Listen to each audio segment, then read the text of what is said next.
네, 여러분 안녕하세요. 2020 경기 입문 콘서트 일제잔재 청산 시리즈의 사회를 맡은 소리꾼 윤석영이라고 합니다. 반갑습니다. 네. 2020 경기 입문 콘서트 일제잔재 청산 시리즈는요, 사단법인 아리수와 그리고 경기도의 협력으로 진행하고 있습니다. 각 분야별 전문가의 강연을 통해 우리 사회 곳곳에 남아있는 일제잔재 청산을 할 수 있는 방법을 모색하는 자리를 마련해 나가고자 합니다. 본 행사는 경기도 지역 전역에서 총 9회에 걸쳐 진행되는 행사인데요. 제5회 본 행사는 코로나19 사회적 거리두기 시행으로 인해 무관객 녹화로 진행하게 되었습니다. 자, 그럼 잠시 아리수에 대해 소개를 해드릴 텐데요. 2005년에 창립된 사단법인 아리수는 사회적 기업이자 전문예술법인으로서 소외계층을 위한 문화나눔 사업과 인문학 행사 개최 등 다양한 문화예술 프로그램을 통해 공익활동을 펼쳐왔는데요.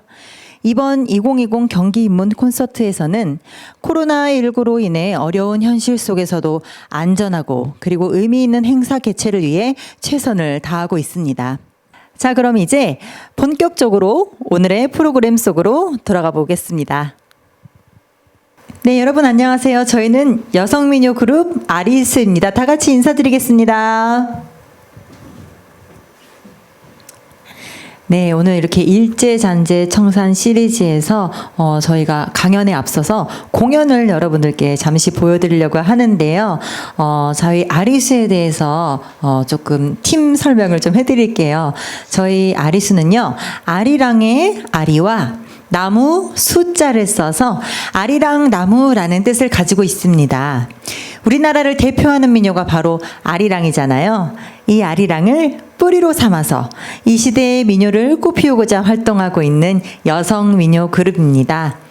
네, 저희 아리수가 첫 곡으로 들려드릴 곡은 액매기라는 곡인데요. 액매기는요, 나쁜 액은 저기 멀리 보내버리시고 좋은 기운 많이 받아가시라는 그런 내용을 담은 곡입니다. 그래서 오늘 이 노래 들으시고 우리 여러분들 요즘 코로나 때문에 힘든 시기를 보내고 계신데요. 나쁜 액, 나쁜 기운 저기 멀리 보내버리시고 저희가 좋은 기운 듬뿍 드리도록 하겠습니다. 자, 그럼 우리 소리, 우리 가락인 만큼 제가 먼저 얼씨구 라고 하면 우리 여러분들께서는 좋다 하면서 큰 박수 소리와 함께 한번 들어가 보도록 할게요. 준비되셨죠? 네, 들어가겠습니다. 얼씨구 좋다.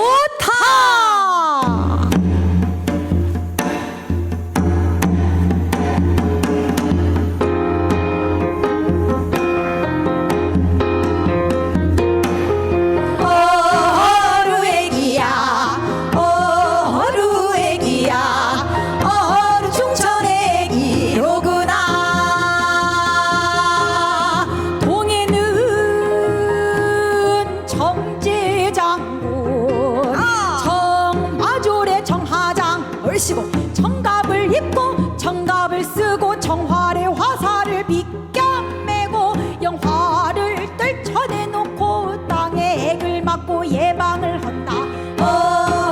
어루액이야, 어루액이야, 충천의 액이로구나. 서해는 황제 장군 황화장 황갑을 입고 황갑을 쓰고 황활의 화살을 비껴 메고 영화를 떨쳐내놓고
어루애기야 어기영차의 기로구나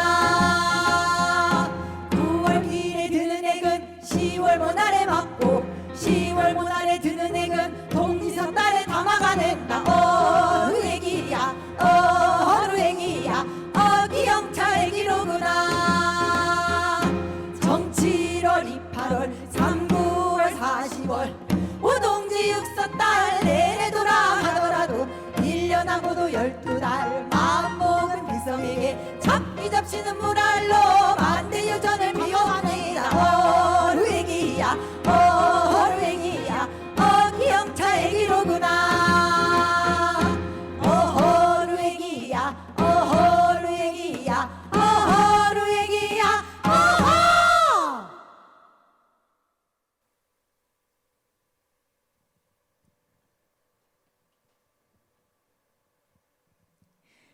네, 어떻게 좀 좋은 기운 많이 받아가신 것 같으신가요? 네, 저희가 또 다음으로 준비하고 있는 곡은요, 80년대 대학가에서 많은 사랑을 받았던 그런 민요입니다. 이름만큼이나 또 사랑을 많이 받았다고 하는데요. 바로 사랑가라는 민요입니다. 오늘 이 곡 들으시고요. 가족분들과 주변 이웃분들과 따뜻한 사랑 많이 나누시라고 저희가 또 준비를 해보았습니다. 자, 이번에도 힘차게 들어가 볼게요. 얼씨구 좋다!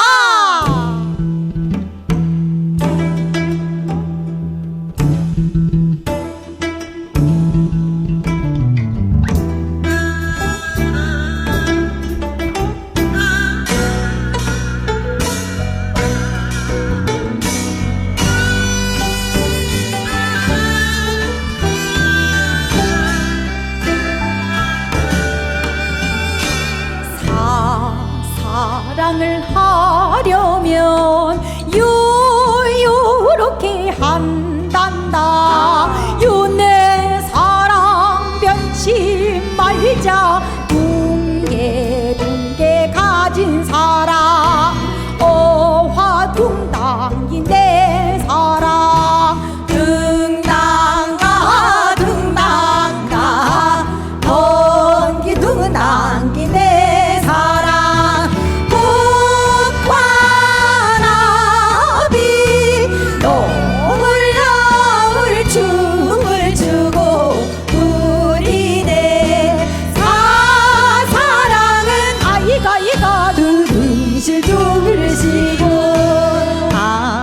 당신은 내 사랑 알뜰한 내 사랑 일편단심 편치 말자 굳게 다진 사랑 어화동당긴 내 사랑 등당가 등당가 동기둥당긴 내 사랑 너를 보면 바람이 절로 나고 너를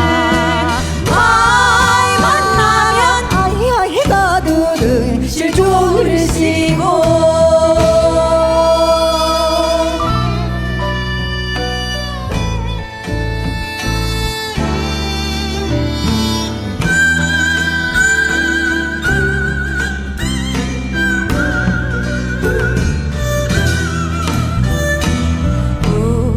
우리는 참사랑 영원한 참사랑 천년 만년 편치 말자 굳게 다진 사랑 어화등당긴 내 사랑 등당가 등당가 덩이등당긴 내 사랑 우리 사랑 온누리를 비춰주고 우리네 세상은 아이가 들으실 줄시고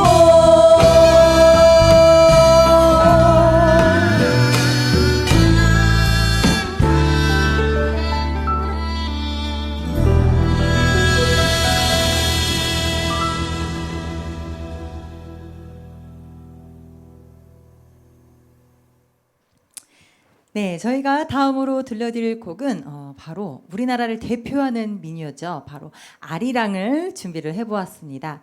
이 아리랑은요, 우리나라에 아주 무수히 많이 있습니다. 그 중에서도 각 지역을 대표하는 아리랑들이 정말 많이 있는데요. 오늘은 일제잔재 청산의 강연을 듣는 자리이니만큼 광복군 아리랑이라는 민요를 여러분들께 선보이려고 합니다. 가사말들도 한번 잘 깊이 들어주시면 좋을 것 같아요. 이번에도 힘찬 추임새로 들어가 보도록 하겠습니다. 얼씨구 좋다.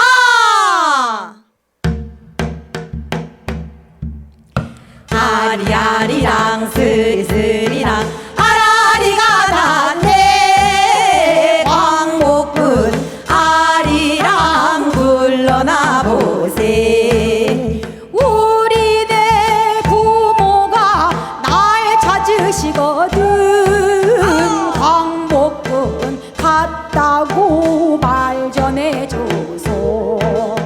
아리아리랑 스리스리랑 아라리가 났네. 광복군 아리랑 불러나 보세. 광풍이 불어요, 광풍이 불어요. 3천만 가슴에 광풍이 불어요. 아리아리랑 스리스리랑 아라리가 났네. 광복군 아리랑 불러나 보세. 바다에 두둥실 떠오는 배는 광복군 싣고서 오시는 배래요. 아리아리랑 스리스리랑 아라리가 났네. 광복군 아리랑 불러나 보세. 아리랑 공에서 북소리 둥둥 나더니 한양성 복판에 태극기 펄펄 날리네. 아리아리랑 스리스리랑 아라리가 났네. 광복군 아리랑 불러나 보세.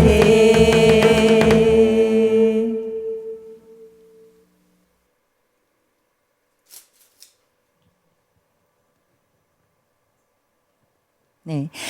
해방 75주년을 맞이하고 있는 대한민국에서는 아직 일제식민지 시대의 어두운 그림자가 적지 않게 남아 있습니다.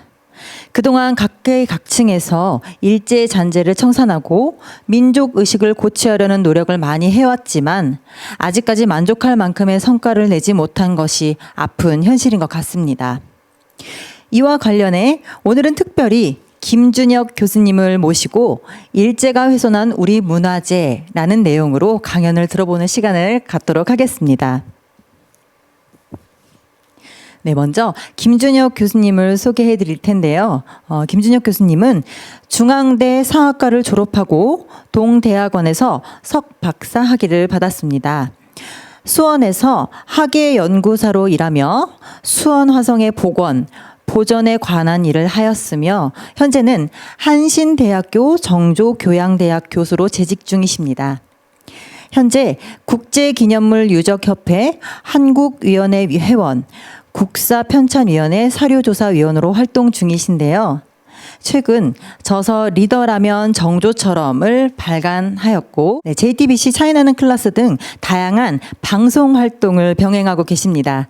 자, 그럼 이제 김준혁 교수님을 뜨거운 박수로 모셔보도록 하겠습니다. 예, 안녕하세요. 김준혁입니다. 저는 아리수에서 주관하는 이 뜻깊은 행사에 참여하게 돼서 정말 영광이고요. 아리수하고 인연이 오래됐는데 이런 문화유산과 관련된 이야기를 하게 돼서 더더욱이 감사하다는 생각이 듭니다. 아마도 제가 이 자리에 초청이 된 것은 특별한 이유가 있지 않을까 생각을 합니다. 제가 사실 오랫동안 해외로 유출된 문화유산을 찾아오는 일을 해왔습니다. 혹시 기억하시는지 모르겠지만 문재인 대통령께서 그 취임하시고 얼마 뒤에 미국에 가서 트럼프 대통령을 만나셨는데요. 그 트럼프 대통령께서 문재인 대통령께 바로 한국 전쟁 때 그 미국으로 왔었던 문정왕후 어보, 현종왕후 어보를 이렇게 반환을 해주셨거든요. 그 전에 제가 사실은 민간 신분 자격으로 문정왕후 어보 반환 협상을 했었습니다. 아주 뜻깊은 인연으로 문화유산 반환된 문화재를 갖다 환수하는 일을 하게 됐는데요.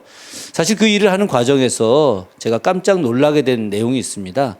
현재 그 우리나라 문화재청에서 해외로 유출된 문화유산에 대한 연구를 했는데 대략 한 15만 6천 점 가까이 됩니다.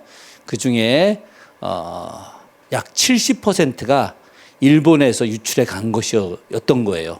그래서 다시 좀 조사를 해봤더니 이것은 이제 국가기관에 지금 있는 것만 조사된 내용이고요. 개인들이 갖고 간 것까지 치면은 약 한 45만 점 정도 되는데 그 중에 역시 70% 가까이가 일본에 있게 되는 겁니다. 제가 일본에 아주 여러 차례 문화재 조사도 하러 갔고요. 또 문화유산 확인된 그런 그 유출된 문화유산을 반환 협상하기 위해서 갔었는데 그 가는 과정에서 여러 곳을 좀 이렇게 들려 보니까 그 안에 우리 문화유산들이 있는 거예요. 그것이 바로 일제강점기 시기에 일본이 강제로 뺏어갔던 문화유산들이었거든요. 그러니까 지금 그것을 다시 회수해야 하는데 돌아오게 해야 되는데 사실 쉽지가 않습니다. 그래서 그 일은 그 일대로 하고 또 우리나라에서 일제에 의해서 훼손된 문화재가 어떤 것이 있을까 그리고 그 부분들을 어떻게 올바르게 복원할 것인가 이런 고민들을 계속 해오게 됐고 그런 어떤 저의 고민들과 노력들을 아마도 아리수에서 알게 돼서 그런지 저한테 이 강의를 요청하게 됐습니다. 그래서 짧은 시간이지만 제가 알고 있는 이야기와 또 여러분들이 전혀 생각하지도 못했던 그런 이야기들을 오늘 이 시간에 함께 해보도록 하겠습니다. 지금 이 사람을 보고 계시죠? 이 사람이 누굽니까? 이토 히로부미죠? 이토 히로부미 하면은 누가 떠오르나요? 안중근 의사 떠오르죠? 예, 안중근 의사가 1909년에 하얼빈 역에서 이토 히로부미를 저격합니다. 사실은 이토 히로부미가 당시에 조선 통감이라고 하는 위치에 있었거든요. 그 통감부 다음이 이제 1910년에 완전히 나라를 빼앗고 총독부가 들어서게 된 거죠. 초대 조선 통감으로서 을사늑약을 주도를 하고 그리고 외교권을 빼앗은 이후부터 시작해서 본격적으로 우리나라를 갖다 완전히 침탈하기 위한 그런 역할을 하게 됩니다. 우리 입장에서는 정말 철천지 원수가 되겠죠. 나라를 빼앗았던 인물이었으니까요. 그래서 또 안중근 의사가 이토 히로부미를 저격을 하게 된 겁니다. 그런데 이토 히로부미에 대해서 우리가 알고 있는 것은 그저 나라를 빼앗아 갔던 철천지 원수 이렇게만 알고 있는데 사실은 그렇지가 않습니다. 이토 히로부미야말로 우리나라 문화유산을 가장 많이 파괴하고 또 가장 많이 일본으로 갖고 간 주범입니다. 이토 히로부미가 우리나라 특히 고려 청자를 그렇게 좋아했습니다. 그래서 아주 유명한 청자들, 당시에 일제강점기 시기에도 유명한 청자들은 많이 알려졌었거든요. 그래서 그 청자들을 굉장히 높이 평가를 했고요. 그 청자들의 거의 대부분이 조선 왕실에서 갖고 있었습니다. 그런데 조선 왕실에서 갖고 있던 이 청자들을 이토 히로부미가 상당히 빼앗아서 많은 양을 빼앗고 또 민간에서 갖고 있었던 그런 그 청자들을 갖다가 이렇게 구입이라고 하는 명목으로 다 헐값에 거의 빼앗다시피 해서 일본으로 빼돌렸죠. 그 많이 빼돌렸던 고려 청자들이 지금 어디에 누가 보관하고 있는지 잘 모른답니다. 아마도 당시에 귀족들이라든가 일본 왕실 사람들이 그것을 은밀히 이렇게 받아들여서 소장하고 있지 않을까 하는 생각이 듭니다. 이토 히로부미는 바로 이처럼 당시 조선에 와서 기녀들과 사진도 찍었죠. 그런데 여기서 보게 되면 갓을 쓰고 도포를 입은 조선인 복장을 하고 있죠. 참 이게 우리 민족을 기만하는 겁니다. 이토 히로부미는 요시다 쇼인이라고 하는 정한론자, 한국을 정벌해서 일본을 발전시키자라고 하는 정한론자의 제자였는데, 이 정한론자였던 이토 히로부미가 바로 저처럼 한복을 입고 있는 모습은 참 우리 민족에게 무엇이라고 할까요? 분노를 주기에 충분합니다. 우리를 굉장히 존중하는 듯하면서 무시하는 그런 태도고, 특히나 그 앞에 있는 저 여인들은 모두가 다 기녀들입니다. 나이가 먹었던, 노래를 하고 춤을 추었던 그런 기녀들인데, 저는 기녀들을 앞에서 아주 우쭐해하면서 서 있는 모습들, 저것이 역으로다가 우리의 민족 문화를 파괴하겠다라고 하는 그런 모습을 보여주는 것이 아닌가 생각을 합니다. 이 이토 히로부미가 수원에도 왔었거든요. 그래서 수원 진위대라고 하는 군대에 와서 저 가운데 딱 앉아가지고 조선 침략을 갖다가 더 강력하게 하라라고 하는 메시지를 군인들에게 주었던 인물이죠. 이 이토 히로부미가 조선의 문화유산을 빼돌리는 것을 알게 된 인물이 있습니다. 이토 히로부미보다 더 많은 유물을 빼앗아서 일본으로 갖고 간 인물이 있습니다. 그 인물이 누구냐? 바로 조선의 총독을 했던 데라우치입니다.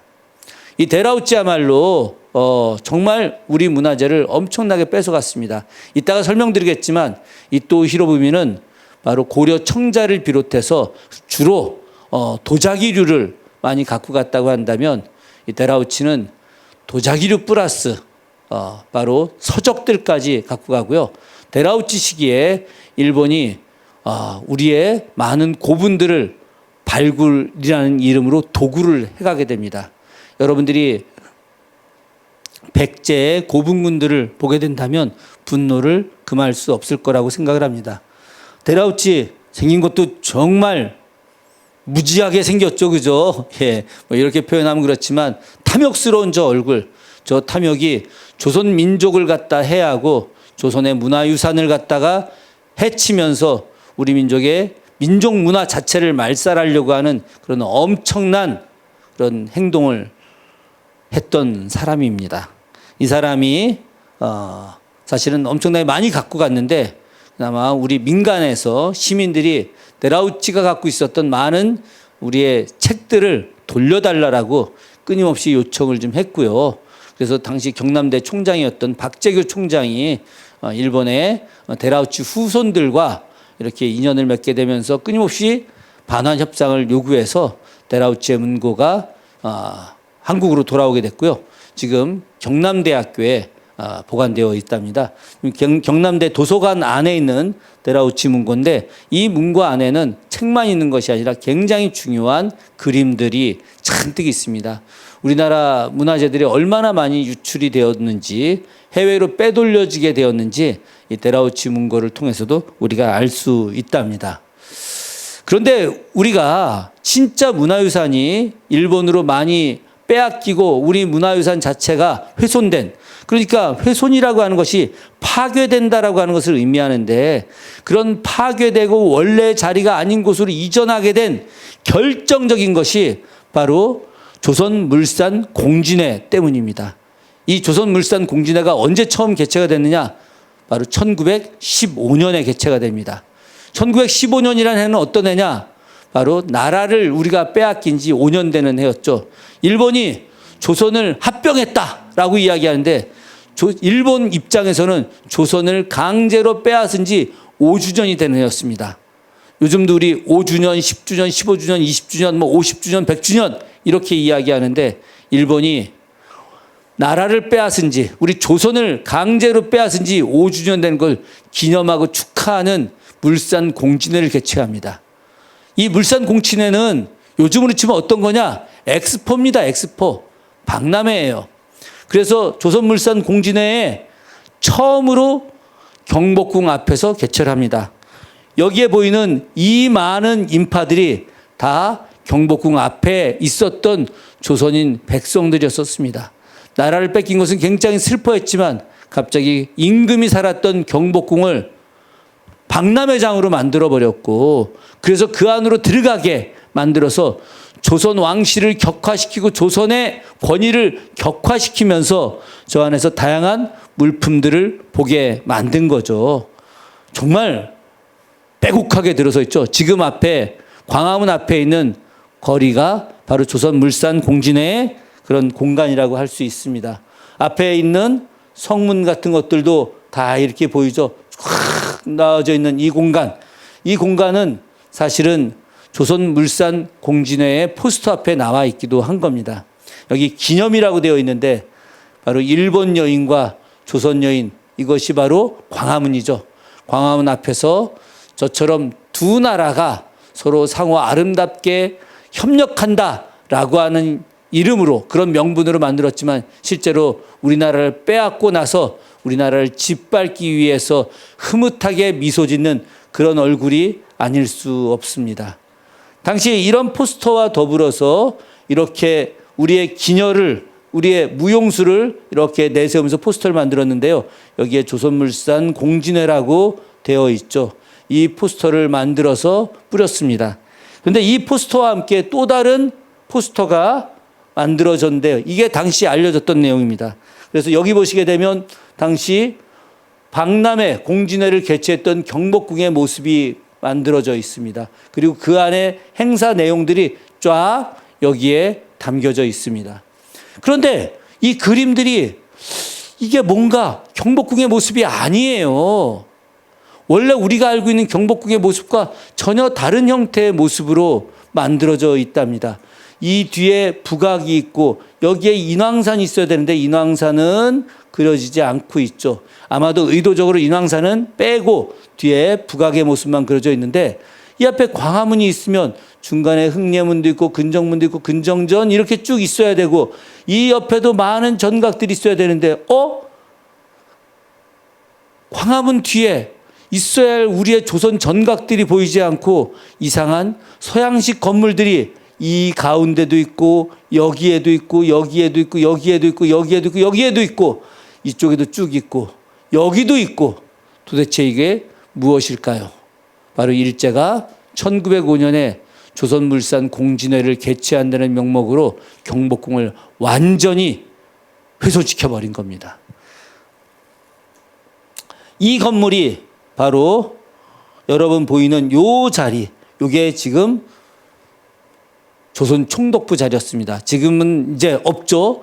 1992년에 문민정부가 들어서고 역사바로 세우기를 한다는 명분으로다가 저 조선 총독부 건물을 갖다가 철거했고 조선 총독부 건물의 첨탑은 현재 독립기념관에 있습니다. 그런데 일본이 조선을 지배하기 위해서 총독부 건물을 세웠는데 그 총독부 건물을 바로 가장 중요했던 조선의 권위가 담겨져 있던 경복궁에다 만들어버린 겁니다.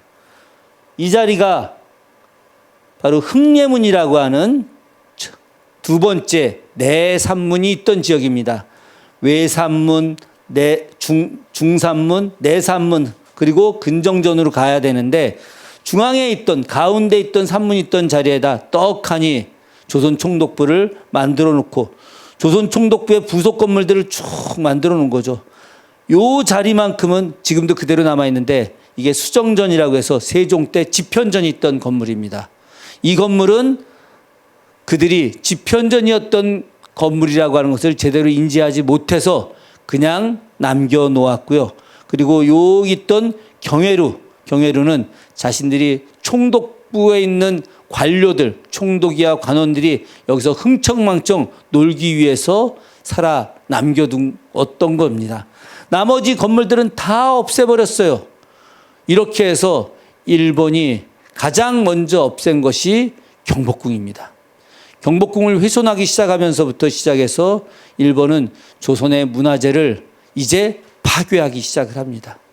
조선의 문화재를 파괴하는 것만이 아니라 조선의 문화재를 일본으로 갖고 가기 위한 음모를 시작합니다. 조선물산 공진회 때 가장 많이 이 자리에 오게 된 것은 무엇이었느냐? 바로 우리나라의 불교 문화유산입니다. 일본은 종교가 신도라고 하는 종교가 있습니다. 일본 사람들 대부분이 신도를 믿는데 그 신도는 불교와 융합된 것입니다. 그렇기 때문에 일본 사람들이 불교를 굉장히 좋아하죠. 실제로 조선이 건국되고 난 이후에 일본이 끊임없이 조선 정부에 찾아와서 8만 대장경 원판을 자신들에게 달라라고 요청을 합니다. 왜구가 고려 말부터 엄청나게 침략을 많이 했었잖아요. 왜구가 침략하지 않게 해주는 조건으로 해인사에 있는 8만 대장경 판을 다 주면은 침략하지 않겠다. 아니 이런 말도 안 되는 협박 비스름한 걸 해대는데 그 내용의 핵심은 뭐냐면은 불교 문화유산의 가장 대표적인 8만 대장경을 자신들이 갖고 싶다라고 하는 겁니다. 세종이 그 의견을 갖다 받아주지 않고 대신 8만 대장경 판을 통해서 인쇄를 한질해줘서 주기는 했었죠. 그만큼 일본이 불교에 대한 관심이 많았고요. 특히나 일본 귀족들 같은 경우 조선에 있는 삼국시대, 고려시대 불교 유산들을 일본으로 갖고 가고 싶어 했습니다. 그래서 이 문화유산들을 조선물산공진회에서 잠깐 보여주겠다라고 하는 명분으로 원래 자리가 아니라 조선 팔도 전체에 있었던 묘양산에도 있고 칠보산에도 있고 금강산에도 있고 그리고 전체 조선 팔도에 있었던 아주 특별했던 문화유산들을 다 이 자리로 모으게 합니다. 이 자리로 모으게 해서 이 자리에 모아놓고 나서 행사가 끝나고 이후에 아주 은밀하게 일본으로 빼돌려서 일본으로 가게 됐고 또 일본으로 가다가 기이한 현상들이 나타납니다. 갑자기 멀쩡했던 바다가 태풍이 몰아치고 비가 내리고 바람이 불고 그래서 일본의 선원들이 야 이거 조선에 있는 문화재를 갖고 가다가 하늘이 벌을 내린 거다. 빨리 다시 돌아가자. 라고 해서 일본으로 가다가 다시 귀환했던 문화재들도 있고요. 일본으로 돌아갔다 일본 사람들조차도 이것은 조선에 있어야 된다라고 해서 다시 조선으로 돌아온 문화재들도 있었습니다. 그러나 가장 중요했던 것은 바로 일본이 우리의 문화재를 파괴하고 일본으로 갖고 가기 위해서 경복궁을 파괴하면서 박람회장으로 만들고 그곳에다가 이 수많은 우리의 불교 문화유산을 갖다가 전시를 했다라고 하는 겁니다. 그 전시 내용 중에 아주 많이 있었던 게 있는데 먼저 이걸 보자면 이 조선 총독부 건물입니다. 이 조선 총독부 건물을 바로 경복궁에다가 설치를 하면서 경복궁을 완전히 망가뜨려 버렸습니다. 경복궁 근정정보다 더 높은 총독부 건물을 세우고 더 큰 총독부 건물을 세우면서 조선 왕실의 권위를 하락시키고 조선의 문화, 조선의 힘 이런 것들은 아무것도 아닌 거다라고 이야기를 하는 것이죠. 일본이 조선 총독부를 만들고 조선을 지배하면서 가장 먼저 유출해 갔던 문화유산이 바로 북관 대첩비입니다. 저 함경도 북관에 있던 대첩비. 대첩이라고 하는 것은 전쟁에서 이긴 것을 뜻하는 것이죠. 그렇다고 한다면 대첩비라고 하는 것은 어떤 특별한 전쟁에서 이긴 것을 기념하는 비 아니겠습니까? 일본이 북관에 있는 저 대첩비를 갖고 갔다고 한다면 무언가 일본과 연관이 있겠죠. 이 비는 어떤 비였느냐?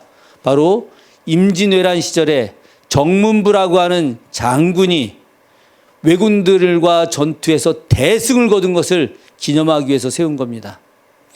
일본이 1592년 4월 11일 날 부산 앞바다에 도착하고 난 이후에 20일 만에 한양을 점령해 버립니다. 한양 점령하고 그 며칠 뒤에 개성 점령하고 그 며칠 뒤에 또 평양을 점령하고 이제 임금이 의주까지 피난을 갔는데 의주까지 점령하고 압록강을 건너서 중국까지 진출하려고 하는 의지를 갖고 있었습니다. 그 파죽지세로 정말 평양까지 간 거죠. 일본이 조선을 얼마나 우습게 알았겠습니까? 명나라 군대가 들어오기 전까지 조선의 군대가 일본의 조총의 위력에 맞서지 못하고 연패하게 됐습니다. 물론 지역에서 의병들이 일어나서 간헐적 공격을 하면서 일본의 진격을 조금씩 막으려고 했긴 했습니다마는 당시 일본의 전투력은 조선의 군사력보다 훨씬 우월했던 것은 사실이었습니다. 이때 북관을 지키던 정문부라고 하는 장군이 북관 지역에 있었던 군사들과 백성들을 거느리고 강력한 일본 군대하고 맞서 싸워서 대승을 거두게 됐죠. 그래서 그 대승을 거둔 기념을 비로 만들어 놨습니다. 일본 입장에서는 임진왜란에서 가장 큰 치욕의 비이기도 합니다. 저 정문부의 승전으로 인해서 일본이 이제 조선의 군사력으로부터 밀리기 시작하는 첫 번째 전투가 되었거든요. 그 뒤로 명나라 군대가 들어오고 또 조명연합군의 힘으로다가 평양도 빼앗기게 되고 개성도 빼앗기게 되고 한양도 빼앗기게 되고 그러면서 저 남쪽 지역에 전라도 경상도 일대 해안가로 가서 결국은 6년 7년을 있다가 마지막에 노량해전에서 패배하고 일본으로 돌아가게 된 거죠. 결국 일본은 임진왜란에서 승리하지 못했습니다. 처음 초반 3개월은 일본의 승리였었으나 나머지 7년간은 일본의 패배였던 전쟁이었었습니다. 일본이 패배할 수 있게 했던 바로 그 첫 번째 전투가 정문부 장군의 북관 전투였고 그것을 기념하는 비가 이 비였던 거죠. 그래서 일본이 조선 총독부를 만들자마자 제일 먼저 했던 일이 북관에 가서 그 비를 빼앗아 오자라고 했던 겁니다. 그 비를 빼앗아서 어디로 갖고 가느냐? 바로 일본의 야스쿠니 신사로 갖고 가게 됩니다. 야스쿠니 신사가 어떤 신사입니까? 야스쿠니 신사는 아까 제가 이야기했던 요시다 쇼인, 이토 히로부미의 스승이고 정한론을 부르짖었던 그 사람들을 위해서 만들어 놓은 신사가 야스쿠니 신사입니다. 그 뒤에 야스쿠니 신사가 태평양 전쟁, 소위 말해서 제2차 세계대전 때 전범들을 갖다가 위패를 모아놓은 신사가 된 것이죠. 우리로 치게 되면 우리를 망하게 만들었던 사람들이 모두 모여진 그런 공간이 바로 야스쿠니 신사입니다. 실제로 일본이 평화로운 나라를 만들겠다라고 약속을 하고 그래서 헌법도 평화 헌법을 만들고 군대도 두지 못하게 했었는데 그런데 일본이 2차 세계대전의 전범들을 다 야스쿠니 신사로 모아놓고 그것을 끊임없이 현재 아베 총리 이후의 총리들이 찾아가서 제례를 지낸다? 이것은 전쟁을 옹호하겠다는 이야기였던 거죠. 조선 총독부 시절에도 저 야스쿠니 신사는 조선을 정벌해서 일본을 흥하게 하자라고 계속해서 강조했던 그리고 그것을 주장했던 사람들의 위패를 모아놓은 곳이었기 때문에 우리한테는 정말 도저히 용서할 수 없는 그런 공간이었습니다. 그런 야스쿠니 신사에다가 북관 대첩비를 떡하니 갖다 놓은 거예요. 이것은 우리를 모욕하겠다는 것이죠. 우리 민족을 모욕하지 않고서야 어떻게 북관 대첩비를 야스쿠니 신사에 갖다 놓을 수 있었겠습니까? 저 야스쿠니 신사에 놓여진 저 북관 대첩비의 존재를 위대한 역사학자 박은식 선생이 알게 됩니다. 그래서 일제강점기 시대부터 박은식 선생을 비롯했던 우리 지사들이 저 북관 대첩비를 하루빨리 돌려와야 된다라고 이야기를 했고요. 이제 노무현 정부 시절에 민간에서 많은 사람들이 북관 대첩비를 야스쿠니 신사에서부터 이렇게 데리고 모셔와야 된다. 그리고 나서 저 북관 대첩비를 원래 있었던 함경도 북관에다가 다시 갖다 주어야 한다라고 하는 노력을 하게 됩니다. 그 노력의 결과로다가 2005년 10월 15일 날 이제 저 북관 대첩비를 돌려받겠다라고 하는 약속을 받고 이제 우리나라에서 가서 저 야스쿠니 신사 앞에 있는 북관 대첩비에 가서 고유제를 지냅니다. 이전 고유제를 지내고 그리고 북관 전투에서 승리했던 정문부 장군과 수많은 군사들을 위로하는 위령제 형식도 같이 겸하게 됩니다. 북관 대첩비가 다시 한국으로 돌아와 있다가 국립중앙박물관 뒤편에 모셔져 있다가 우리가 북한 정부와 이제 협력 사업으로다가 저 북한 대처표를 북한 원래 자리로 보내줍니다. 지금 보고 있는 이 자리가 북한에 원래 있었던 자리입니다. 저는 일제가 훼손했던 문화유산, 일제가 강제 이전시켰던 문화유산도 현재 우리의 시민들의 뜨거운 열정과 노력으로 저와 같이 원래 자리로 돌아가게 만들었다. 이것은 정말 우리가 높이 평가해야 할 일이고 앞으로도 열심히 저런 일을 해야 하지 않을까 생각을 합니다. 가슴 아픈 이야기를 좀 하도록 하겠습니다. 바로 이 공간이 부여 능산리 고분입니다.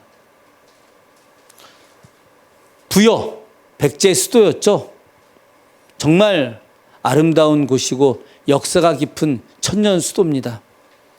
이 능산리 일대에 저 많은 왕릉들이 있습니다. 왕족릉들이 함께 모여져 있죠. 여기만 있는 것이 아니라 공주에 가면 송산리 고분군도 있습니다. 저 송산리 일대 가면 저 많은 왕릉들 그리고 왕족릉들, 공주에서 한성백제에 있다가 공주로 내려가게 되고 공주가 웅진이었죠. 웅진으로 내려갔다가 다시 사비로 내려가게 됩니다. 오늘날 부여로. 그런데 이 많은 왕릉들 중에 유물이 남아있는 왕릉이 없어요. 왜 없느냐? 아까 제가 이야기했던 데라우치 총독 이후부터 시작해서 우리나라 문화재를 갖다가 발굴해서 우리나라 역사를 갖다가 알게 해주겠다라고 하는 명목으로다가 일본 고고학계가 저 왕릉들을 발굴하기 시작을 합니다. 왕릉을 발굴하는데 거기에 참여했던 사람들 중에 조선인들은 단 한 명도 없습니다. 하다못해 땅을 파거나 짐을 앓는 사람도 우리 조선인을 단 한 명도 쓰지 않았습니다. 100% 일본인들만 쓰게 됩니다. 왜 그랬을까요? 왜? 우리 조선인들이 저 왕릉에서 발굴된 내역이 그 문화재가 어떤 것이 있는지 어떤 형태로 존재하는지 알게 하려고 하지 않았기 때문에 그런 겁니다. 모르는 거예요. 일본 고고학자가 와서 동경대 박물관에 고고학자가 와갖고 자기네 대학원생들과 학생들을 데리고 와서 직접 발굴을 합니다. 사방에 천막을 쳐놓고 어느 누구도 들어오지 못하게 하고 그리고 거기서 나온 것들을 갖다가 조선 총독부로 이관했다 다시 일본으로 보내는데 조선인들을 단 한 명도 쓰지 않습니다. 모두 다 일본인들만 쓰게 됩니다. 그러니 우리가 저 안에서 무엇이 있었는지 전혀 알지를 못해요. 지금도 여러분들이 가게 되면 텅텅텅텅 비어있는 공간밖에 남아있지 않습니다. 왕의 무덤이 안에 관이 있고 무언가 신령스러운 물품들이 들어있었던 것을 전혀 알지 못하게 됐던 거죠. 일본은 반드시 이 문화유산을 우리에게 돌려주어야 합니다. 그러나 일본은 우리들의 이러한 요청에 어떠한 대답도 하지 않고 있습니다. 그저 모른다, 존재하지 않았다, 없다 이렇게만 일관하고 있습니다. 그런데 말이죠. 일본의 이와 같은 거짓 해명이 진짜 거짓이라고 하는 것이 드러나게 됐어요. 어떻게 해서 드러나게 됐느냐? 바로 문영왕릉 때문입니다. 이 문영왕릉 안에 엄청난 문화유산들이 담겨져 있습니다. 여기 보시게 되면 여기에 이 수많은 벽돌들, 여기에 이 벽돌들 하나하나마다 산수의 문양이 들어가 있습니다. 나머지 공주 부여에 있는 고분군에 이와 같은 벽돌이 단 한 장도 남아있지 않아요. 일본이 하다못해 이렇게 되어 있는 것까지 다 싹 쓸어가 버린 거죠. 여기에 있었던 이 신비한 동물들, 여기에 있는 탁자, 여기에 지금 관 2개, 이 안에 굉장히 많은 금, 은, 그리고 옥의 물품들이 담겨져 있습니다. 정말 엄청난 거예요. 만약에 일본이 도구를 해서 갖고 가지 않았다고 한다면 백제의 문화가 얼마나 찬란했는지가 우리 모두가 알 뿐만이 아니라 전 세계인들 모두가 알 수 있었을 것입니다. 지금 딱 하나 발굴된 문용왕릉 하나 때문에 백제 문화가 얼마나 대단했는지를 알 수 있는 것들이거든요. 일본이 이것을 왜 발굴하지 못했느냐, 이 문용왕릉의 존재를 왜 몰랐느냐, 바로 요 골짜기에 있기 때문이었습니다. 이 봉분, 여기 봉분 사이에 문용왕릉 무덤이 있었거든요. 그러니까 이 봉분과 이 봉분 각각 문들이 다 있어서 여기에 왕릉이라고 생각해서 그것만 발굴하고 여기에 이렇게 그냥 골짜기에 있었던 것이기 때문에 왕릉이 존재하지 않을 거라고 생각해서 여기는 발굴하지 않았던 거죠. 일본의 오판이 저 문용왕릉을 살려두게 된 겁니다. 만약에 일본이 그냥 더 발굴하기 위해서 여기저기를 다 파고 다녔다고 한다면 이 입구도 발견을 했을 것입니다. 그러면 문용왕릉까지 싹 다 갖고 갔다고 한다면 우리는 백제의 역사를 온전하게 복원할 수도 없었고 백제의 문화유산을 제대로 볼 수도 없었을 것입니다. 일본이 꽁꽁꽁꽁 숨겨놓고 아무것도 보여주지 않는데 어떻게 우리가 그것을 볼 수 있겠습니까? 그런 측면에서 일본은 정말 빨리 백제 문화유산을 돌려줘야 된다. 가야의 왕릉에 있었던 문화유산을 돌려줘야 된다. 신라 왕릉은 발굴하지 못했습니다. 너무나 많은 돌과 그리고 모래로다가 몇 10여 미터 이상을 갖다가 층층층 쌓아놔가지고 그것은 발굴하지 못했는데 백제와 가야의 유적은 엄청난 양을 발굴해 갔습니다.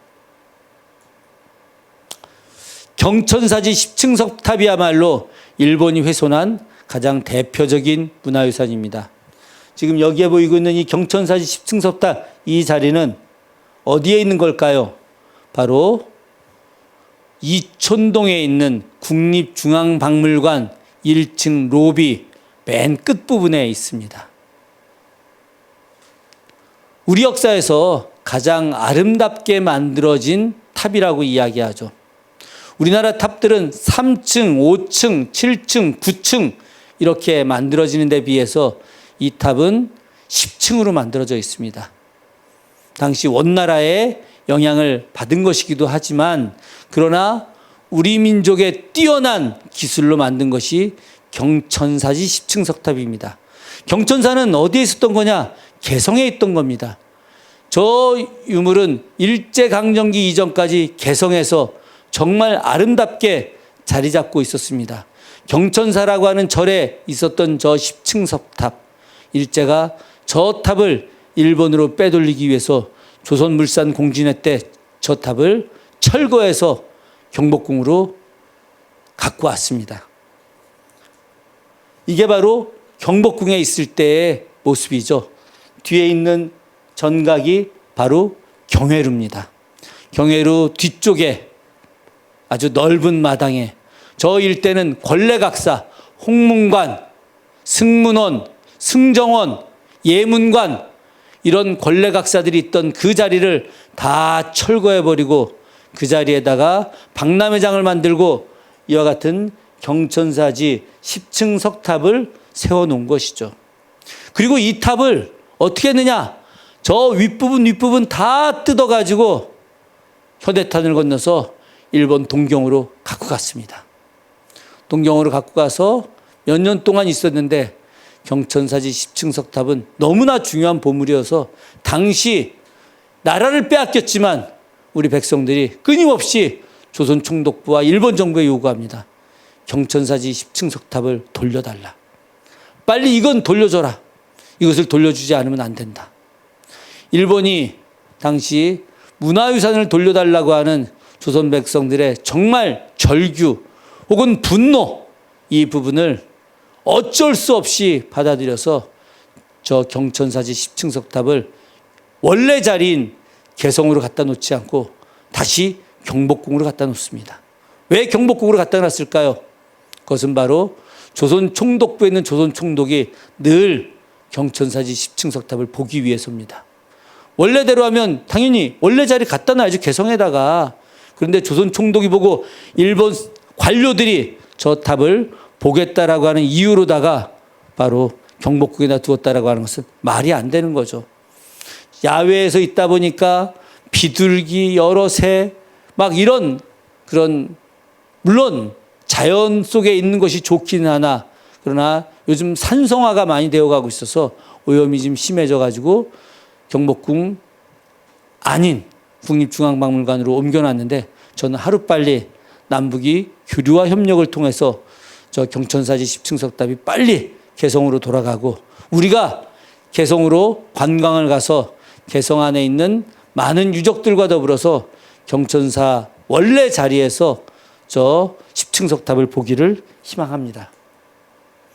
경복궁에 있었던 또 다른 유적이 바로 이와 같은 지광국사 현묘탑입니다. 국보 중에 국보라고 이야기되고 있는 부도입니다.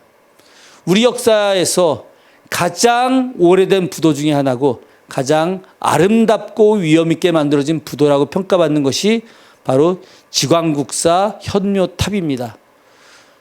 고려 중기에 지광국사라고 하는 위대한 승려의 사리를 봉안한 탑이 되겠죠.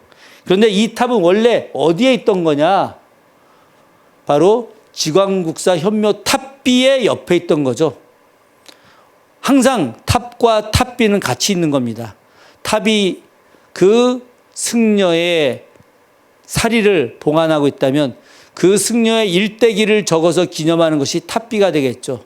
이 탑비와 탑이 같이 있었는데 탑비는 원래 자리에 있습니다. 원래 자리가 어디냐? 바로 강원도 원주 부론면에 법천리라고 있습니다.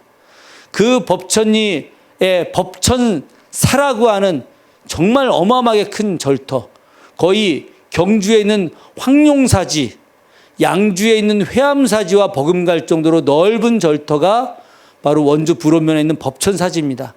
그 넓은 절터 위 산 중턱에 이와 같이 탑비가 있고 요 자리가 바로 저 지광국사 현묘탑이 있던 자리입니다. 원래 이 자리에 있어야 되는 거예요.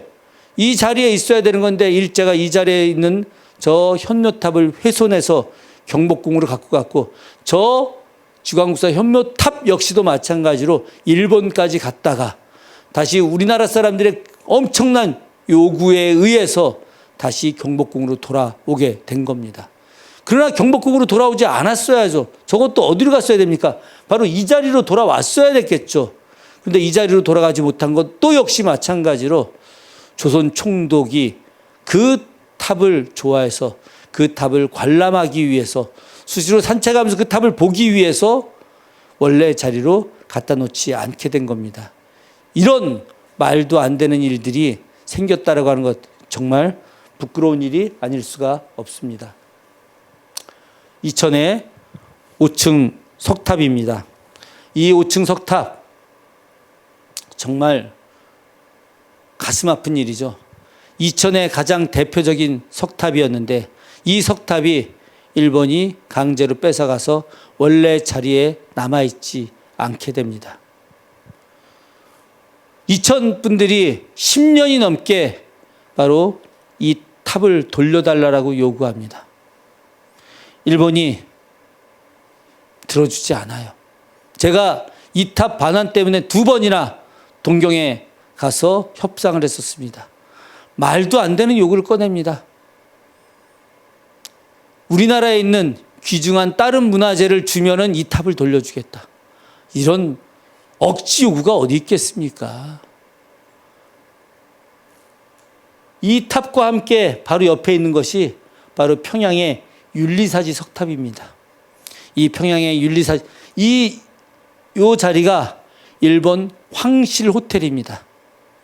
그래서 오쿠라라고 하는 사람이 바로 일본 황족들을 위해서 만들어준 일제강점기 시기에 일본 내 최고급 호텔입니다. 가장 좋은 호텔을 갖고 있었던 저 오쿠라가 조선으로부터 엄청나게 많은 문화재를 훼손하고 도굴하고 그리고 그것들을 자기 호텔로 갖고 오게 됩니다. 이 호텔 옆에 바로 우리나라로부터 강제로 빼앗아온 문화재들이 함께 전시되어 있습니다. 지금 이 호텔을 신축한다고 해서 이 탑들을 다 해체해서 창고에 보관해 놓고 있습니다. 창고에 보관하는 저 탑들을 당연히 우리 땅으로 돌려줘야 하는데 그렇게 하지 않고 있다라고 하는 것, 이것은 일본의 엄청난 오만이고 거짓이고 잘못입니다. 앞서 보았던 탑들, 불교 문화재들, 궁궐들, 일본이 훼손해간 대표적인 유산들입니다. 이 유산 중에서 가장 대표적인 것이 바로 화성행궁입니다. 화성행궁은 정조가 만들었던 개혁의 상징이고, 정조가 완전히 이곳에 머물면서 새로운 미래, 새로운 조선을 만들겠다고 세워놓은 곳이죠.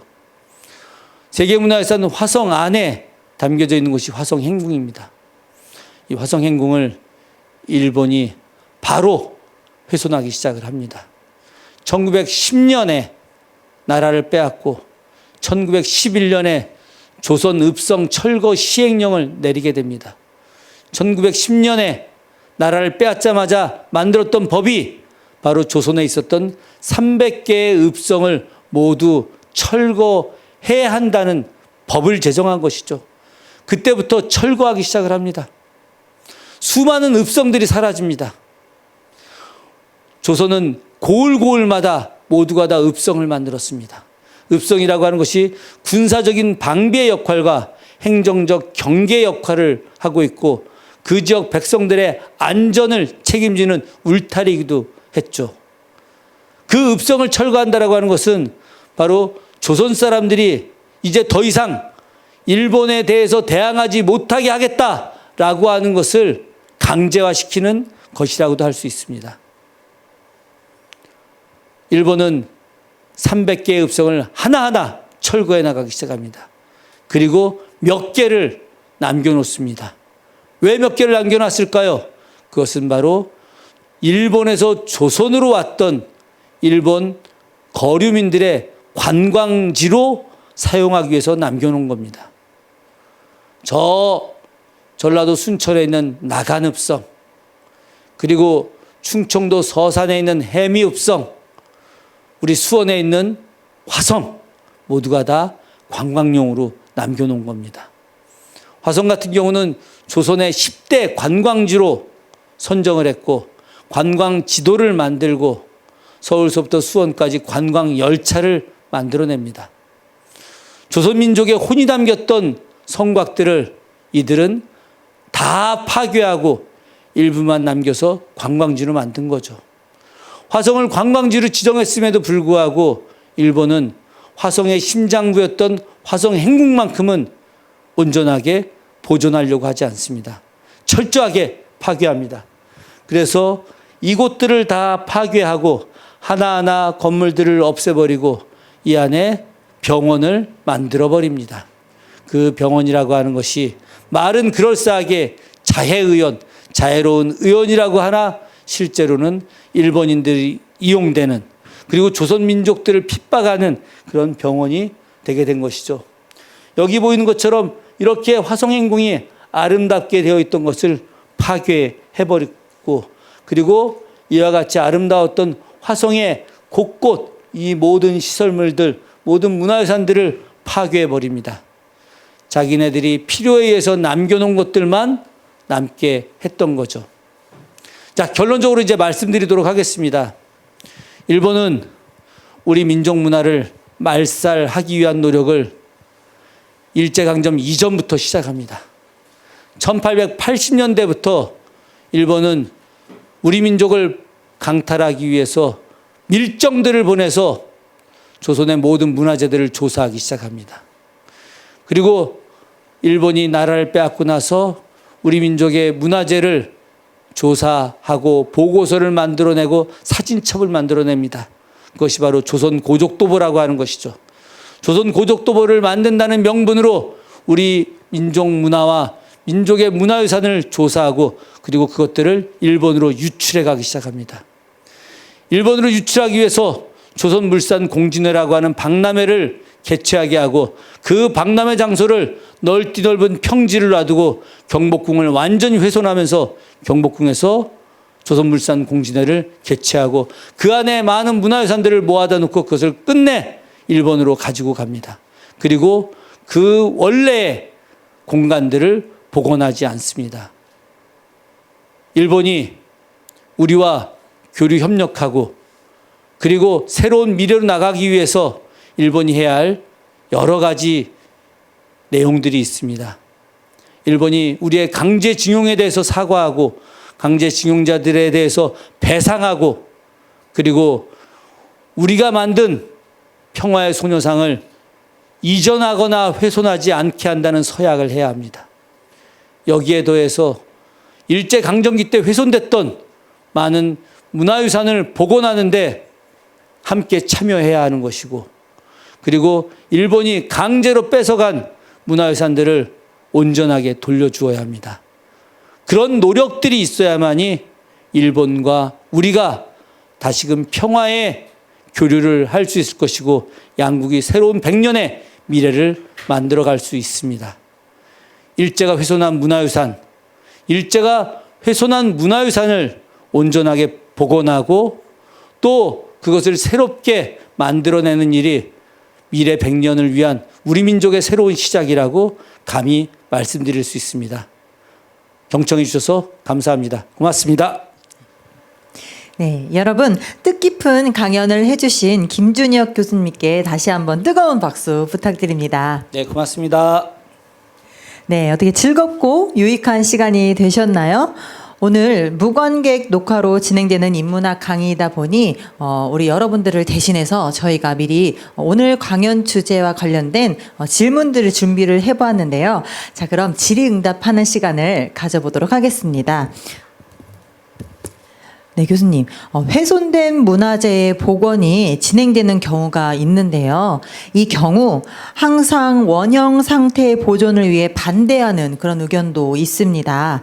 만약 어떤 문화재가 정황이 복잡해져서 복원과 보존 둘 중에 하나만 선택을 해야 되는 경우는 그럼 선생님은 어떤 쪽에 더 무게를 두시는지 궁금합니다.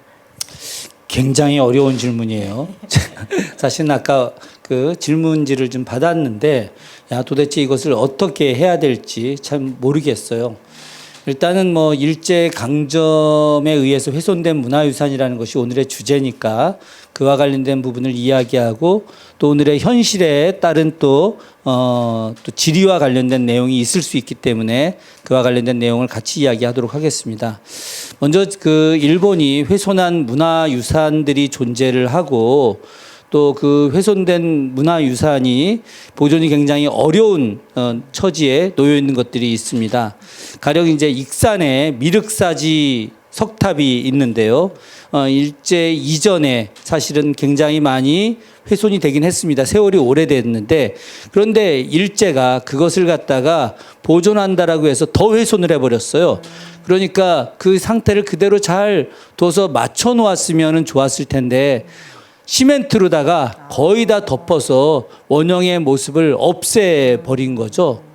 그래서 우리 정부가 혹은 문화계 인사들이 아주 오랫동안 일본이 덮어 씌워놓은 시멘트를 철거하고 하나하나 다 분해를 하고 그래서 분해된 내용 속에서 거기에 필요한 돌들을 과거 1000년 전의 돌로 쓸 수는 없으니까 지금의 돌로라도 그와 같은 성분의 돌을 찾아내서 그와 같은 원래 모양으로다가 하나하나 싸서 이렇게 다시 복원을 해야 된다. 정이 안 되는 부분은 공간을 비워둔다 하더라도 일제가 그냥 무지하게 훼손해 놓은 것들은 바로 다 없애야 된다라고 많은 이야기를 하게 됐고 무려 20여 년간 노력 끝에 작년에 익산의 미륵사지 석탑을 거의 원형의 어떤 형태로다가 복원하기에 이르렀습니다. 저는 바로 일제가 훼손한 아주 의도적으로 훼손한 문화재와 관련해서는 우리가 그것이 정말 쓰러지기 일보 직전의 문화재이면 다시 온전하게 세우고 파괴된 것이라 하더라도 그것을 갖다가 원상으로 회복하는 방식으로다가 하다못해 똑같은 형식의 복원, 재현의 어떤 방식으로 해서라도 그것을 원래 자리에 만들어 놓는 것이 필요하다고 저는 생각을 하고 있습니다. 그런데 요즘 들어와 가지고 문화재를 갖다가 이제 복원하는 과정에서 이 문화재가 도저히 현실적으로 복원하기 힘든 공간에 있다. 가령 뭐 정말 정부가 몇십조 원을 투자를 해가지고 이렇게 국민의 교통의 어떤 편익을 위해서 뭐 도로를 철도를 낸다던가 뭐 할 때 거기에 딱 있는, 근데 그것을 갖다가 복원하기에는 현실적으로 좀 많은 돈, 거의 뭐 몇천억 혹은 뭐 1조 단위의 돈이 들어가는 그런 부분이 있다고 한다면은 이것이 문화재 복원이냐, 아니면 국민을 위한 전체 복리 증진이냐, 아니면은 또 뭐 경제 활성화냐, 이런 복잡다단한 내용들이 필요하겠죠. 그럴 경우에는 정말 심각한 고민이 있어야 될 거라고 생각합니다. 무조건의 문화재 복원 그리고 문화재 지키는 것, 이것도 필요하긴 하겠으나, 그러나 삶의 어떤 과정이라고 하는 것이 옛사람들도 때로는 그것이 필요하다면 살짝 옮겨서 다른 곳에 설치하는 경우들도 했고 실제로 또 그렇게 생각들도 했었기 때문에 저는 그 자리에 그것을 기념하는 그런 최소한의 역사의 흔적을 남기고 가장 가까운 곳에 그 부분들을 살짝 뭐 이전하거나 아니면은 뭐 그것을 복원하는 공간을 거기에 둔다거나 하는 그런 사례들, 수원 같은 경우도 그런 게 있었습니다. 만석거라고 하는 저수지를 만드는 과정에서 아주 오랫동안 공부가 안 됐었기 때문에 그 옆에다가 미술 전시관을 건립을 했거든요. 그런데 알고 보니까 나중에 세월이 지나서 이제 자료도 나오고 막 공부도 하다 보니까 그 자리가 예전 정조가 1795년에 세운 영화정이라고 하는 건물이 있던 자리라는 걸 알게 된 거예요. 근데 그 미술 전시관을 갖다 다 철거하고 영화정을 복원하기에는 참 현실적으로 어렵죠. 그래서 대안으로다가 그 미술관 전시관 옆에다가 기록에 나오는 영화정을 복원을 해서 이 자리가 원래 아니었는데 이 자리에 두고 있다. 다만 이 역사의 흔적과 이 정신들은 기억하겠다라고 하는 내용을 두었죠. 바로 이런 문화재의 어떤 복원에 대한 인식들, 무조건 우리의 경제적 이익을 위해서 문화재를 갖다가 뭐 이전하거나 하는 것이 아니라 너무나 부득이한, 도저히 이거는 인력을 해결할 수 없는 일들, 그럴 경우에는 우리가 합의하에 그런 부분들을 새로 만들어내는 것도 필요할 수 있다라는 생각을 하게 됩니다.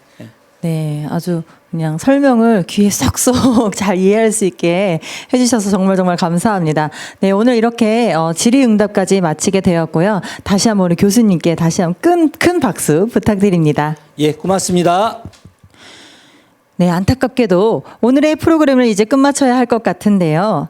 너무 아쉬워하실 필요는 없습니다.